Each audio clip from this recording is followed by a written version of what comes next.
Bismillahirrahmanirrahim. Assalamualaikum warahmatullahi wabarakatuh. Saya Farah Difatus Solihah E 2019-2183. Di sini saya membuat video tanggapan dari materi yang telah dijelaskan dan telah dipublikasi oleh Bapak Dr. Abdul Wadud, di mana beliau telah menjelaskan terkait tentang ekonomi moneter dalam perspektif ekonomi Islam.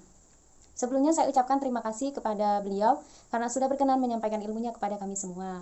Di sini sebelum memasuki bab-bab selanjutnya, kita harus mengetahui definisi ekonomi moneter itu sendiri. Kebijakan moneter dalam pembelajaran ekonomi makro itu sangat penting karena berperan penting untuk mengatur keseimbangan antara pasar barang dengan pasar uang serta mengatur jumlah uang yang berada di masyarakat. Definisi ekonomi moneter yaitu kebijakan ekonomi yang dibuat untuk mengatur ukuran serta tingkat pertumbuhan pasokan uang di dalam perekonomian suatu negara.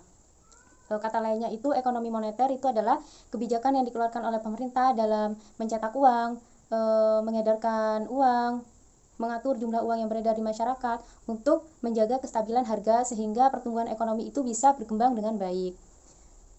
Selanjutnya yaitu terkait dengan jenis-jenis kebijakan moneter. Dalam jenis-jenisnya itu ada dua macam, yaitu kebijakan moneter ekspansif atau kata lainnya moneter expansive policy, atau yang kedua ada kebijakan moneter kontraktif atau kata lainnya uang ketat. Kebijakan moneter ekspansif yaitu kebijakan yang dikeluarkan untuk meningkatkan jumlah uang yang beredar di masyarakat.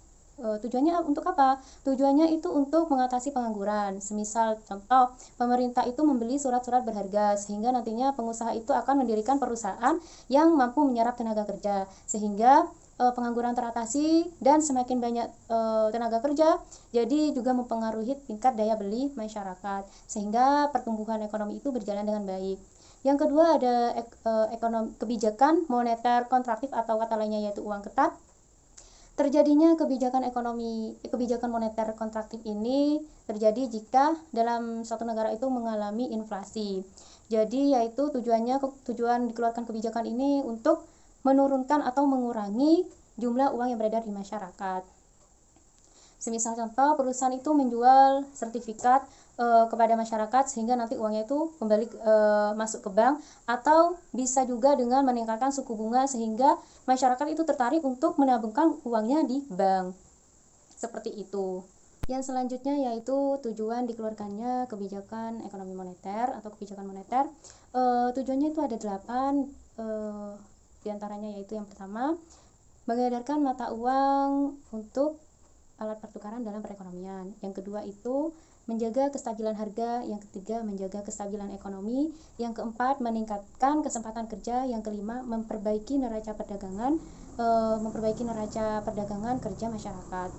Yang keenam itu ada distribusi likuiditas yang optimal, atau yang dimaksud ini mengedarkan uang di masyarakat secara optimal. Yang selanjutnya yaitu ada mempertahankan keseimbangan antara IS dan LM. Jadi jika terlalu banyak barang akan terjadi deflasi, dan jika terlalu banyak uang maka akan terjadi inflasi. Yang selanjutnya yaitu pertumbuhan ekonomi serta pemerataan pendapatan.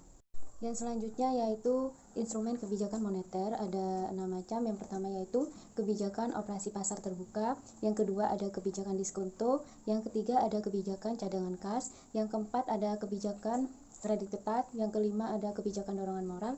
Dan yang terakhir ada penyesuaian tingkat suku bunga. Selanjutnya yaitu ada beberapa madhab instrumen kebijakan moneter dalam ekonomi Islam.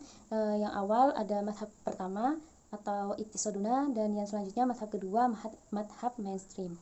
Madhab iktisaduna yaitu madhab yang dikembangkan oleh Muhammad Baqir Aqsordan, di mana pada mula awal Islam itu diperkirakan hampir tidak ada sistem perbankan karena pengeluaran uang juga sangat minim, sehingga tidak ada alasan yang memadai untuk melakukan perubahan terhadap akan uang melalui diskresioner. Yang kedua yaitu madhab mainstream yang dikembangkan oleh beberapa ekonom-ekonom lain, para ekonom seperti Umar Chapra, Abdul Manna, dan lain-lain, yaitu tujuannya untuk mengeluarkan kebijakan moneter yang dikeluarkan oleh pemerintah. Tujuannya untuk seperti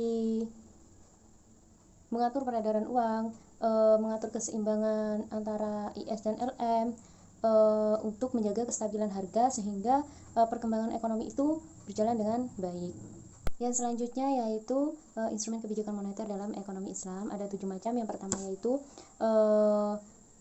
nisbatul ihtiyati, yang kedua ada iqna al-ma'wi, yang ketiga ada nisbatul ikrot, yang keempat ada yang ada sanadat, yang kelima ada as-sukuwal islamiyah, yang keenam ada al-istismar al-hukumi, dan yang terakhir itu adatus tasdik. Terima kasih. Sebelumnya, bila ada kekurangan ataupun kesalahan, saya mohon maaf yang sebesar-besarnya.